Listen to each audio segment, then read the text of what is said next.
What if I told you that Marvel has been hiding the true power of their deadliest weapons from fans for over a decade? While everyone obsesses over the Infinity Gauntlet, there's actually a weapon so dangerous that Marvel deliberately downplayed its abilities to avoid breaking their entire universe. Today, we're exposing the shocking truth about the MCU's most devastating arsenal, including recent revelations that completely change everything we thought we knew about power scaling in the Marvel Cinematic Universe. The Infinity Gauntlet might seem like the ultimate weapon, but here's what Marvel never wanted you to realize. When Thanos first put on that gauntlet, he didn't just experience pain, he nearly died instantly. The energy surge from even one Infinity Stone is enough to kill most beings, but all 6 together. That should have vaporized him completely. So how did he survive? Recent theories suggest Thanos had been secretly preparing his body for decades, possibly even centuries, using ancient techniques that Marvel has never fully explained. But here's where it gets really disturbing. The Russo brothers revealed in a recent interview that they originally planned to show Thanos' body literally burning from the inside out during the snap scene. They cut it because test audiences found it too graphic. This means the gauntlet wasn't just powerful, it was actively destroying its user with every single use.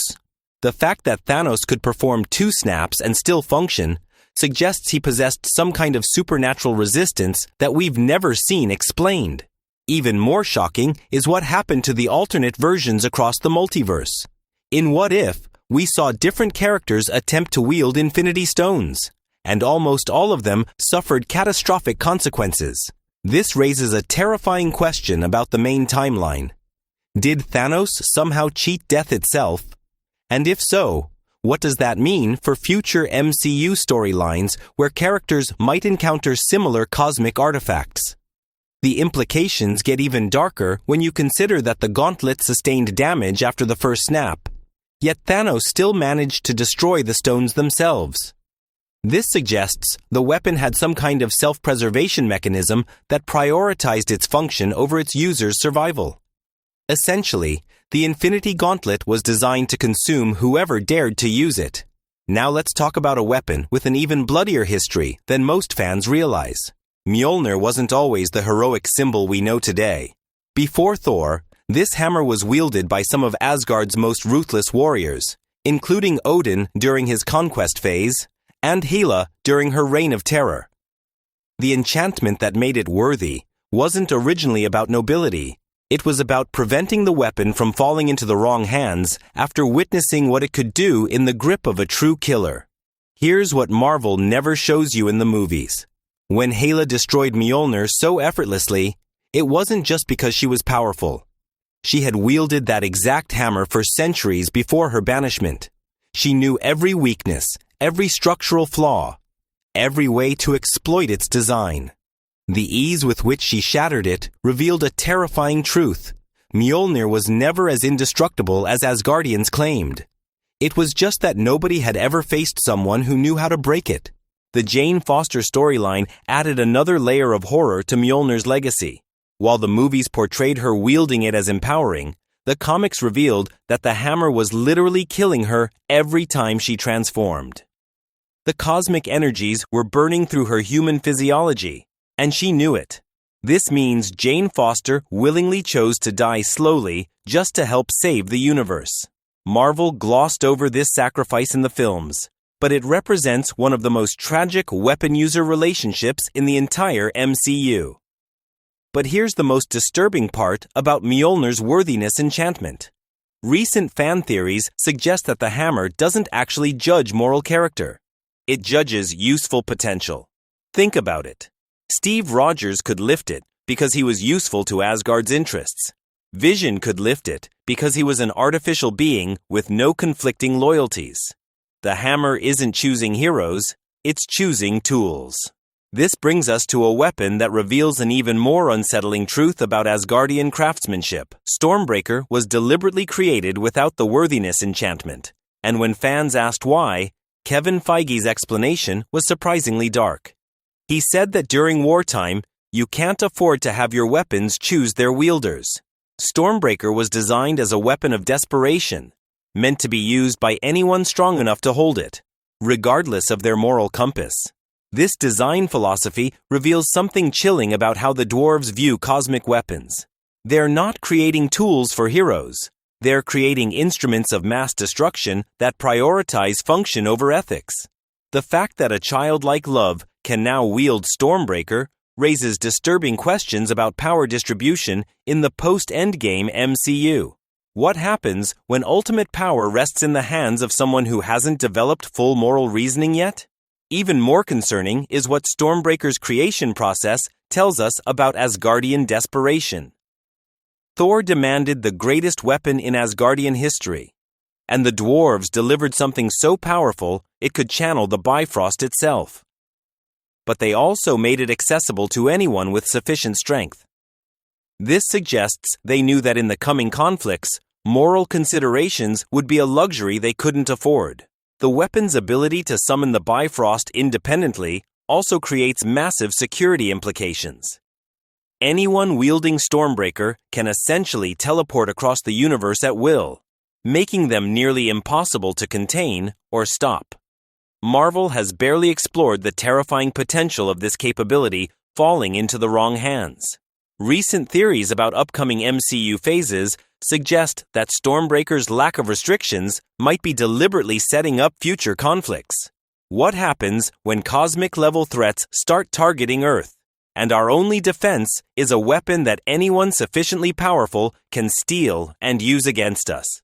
Let's examine some ancient weapons that make the Asgardian arsenal look primitive by comparison. The Necrosword represents everything terrifying about cosmic weapons. It actively corrupts its user while granting them god-slaying abilities. But here's what Marvel never explained properly. The sword doesn't just corrupt, it selects. Gore wasn't randomly chosen. The Necrosword identified him as having the perfect psychological profile for maximum damage. Recent revelations suggest that the Necrosword is part of a broader category of symbiotic weapons created by an ancient cosmic entity. These weapons don't just grant power. They fundamentally rewrite their user's personality and goals. This means Gore never really had free will after picking up the sword. He became a puppet in a cosmic game designed to eliminate divine beings across the universe. The most chilling aspect of the Necrosword is its self-preservation instinct. When it realized Gore might lose to Thor, it began rapidly accelerating his corruption, trying to complete its mission before its host body failed. This suggests these cosmic weapons have their own agenda that extends far beyond individual wielders. Marvel's decision to destroy the Necrosword so quickly in the films seems suspicious when you consider its comic book importance. Recent rumors suggest they're planning to bring back similar symbiotic weapons in future phases, possibly as part of the Null storyline. If true, this means the MCU is preparing to introduce weapons that make the Infinity Stones look like toys. The Ten Rings present another category of ancient weapon that Marvel has barely begun to explore. Their true origins remain completely mysterious, which is unusual for the MCU's tendency to over-explain everything. This deliberate ambiguity suggests Marvel is hiding something significant about where these rings came from and what they're ultimately designed to accomplish. What makes the Ten Rings truly terrifying is their life extension properties. Wenwu lived for over 1,000 years, which means these weapons don't just grant power, they fundamentally alter human biology. Recent theories suggest the rings might be some kind of cosmic monitoring system designed to create immortal agents who can observe and influence human civilization across centuries. The rings' ability to grant immortality while enhancing combat abilities makes them potentially more dangerous than the Infinity Stones in the long term. The stones require massive physical and mental fortitude to use safely, but the rings seem to adapt their user for extended use. This suggests they were designed by beings who understood that sustainable power is more valuable than overwhelming force. Even more concerning is how the rings responded to Shang-Chi during the final battle. They didn't just obey him, they seemed to recognize him specifically. This implies the rings have been monitoring his family line for generations, possibly preparing for a specific moment or purpose that Marvel hasn't revealed yet. Now we need to discuss weapons that most fans completely underestimate. The universal weapon wielded by Ronin represents technology so advanced that it can enhance Infinity Stone power rather than being destroyed by it. Think about that for a moment. This Kree Warhammer was sophisticated enough to channel the Power Stone's energy without being atomized instantly. This reveals something shocking about Kree technology that Marvel has never properly addressed. If they can create weapons capable of safely interfacing with Infinity Stones, why aren't they the dominant force in the galaxy? The answer might be that weapons like this require resources or knowledge that the Kree have lost access to, making each one irreplaceably valuable. The universal weapon's planet-destroying potential when combined with the Power Stone suggests that Ronin was essentially carrying around a portable Death Star. The fact that he lost control of such devastating power to a group of criminals raises serious questions about Kree military competence and weapon security protocols. Recent fan theories suggest that the universal weapon's destruction scattered Power Stone energy across Xandar, potentially creating new cosmic artifacts that Marvel might explore in future Guardians storylines.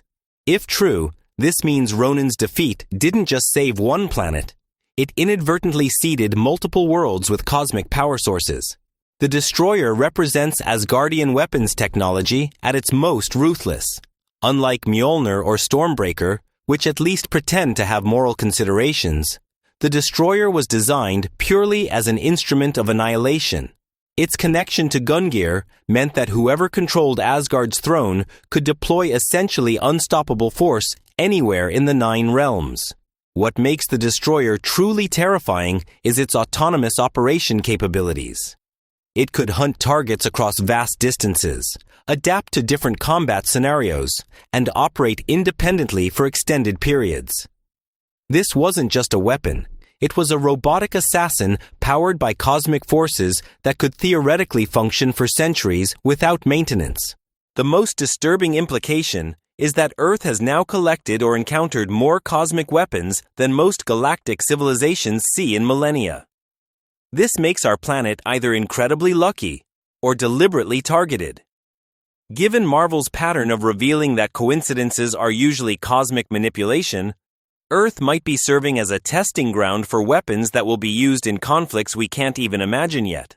What we've uncovered today completely changes how you should view power scaling in the MCU.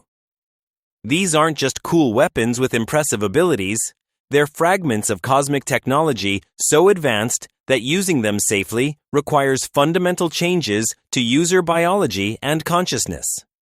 Marvel has been hiding the true cost and implications of wielding cosmic power because the reality is far darker than audiences expect. The upcoming phases promise to reveal even more about these cosmic weapons and their true origins. But based on everything we've analyzed, one thing is certain. The MCU's most powerful weapons aren't tools for heroes. They're instruments of cosmic forces that view individual users as disposable components in conflicts that span multiple universes. If this analysis shocked you, make sure to subscribe because we're just getting started on exposing Marvel's hidden truths. And let me know in the comments which cosmic weapon you think poses the greatest threat to the MCU's future. The answer might surprise you more than you realize.